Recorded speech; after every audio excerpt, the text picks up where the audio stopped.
বাংলাদেশে কোনো অমুসলিম নারী ইসলাম গ্রহণ করলে বিয়েতে তার অভিভাবক কি হবেন?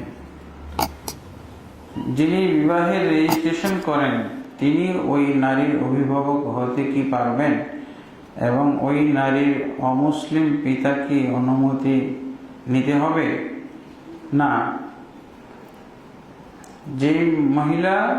যে অমুসলিম মহিলা ইসলাম গ্রহণ করেছে তার অভিভাবক হবে যিনি তাকে ইসলামে দীক্ষিত করেছেন, উনি অভিভাবক হবে। ওলি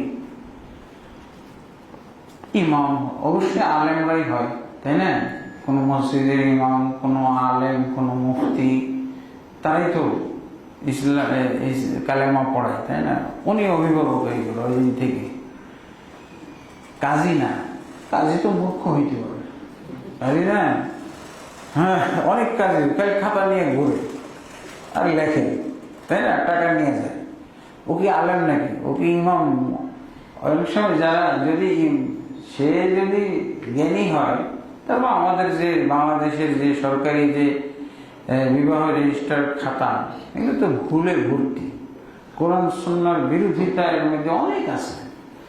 অতএব সবচেয়ে নিরাপদ হলো যিনি ইসলামে দীক্ষিত করেছেন উনিও তার অভিভাবক হবেন, কিন্তু তার পিতা বা কোনো অমুসলিম অভিভাবক সিরিয়ালে আসতে পারবে না।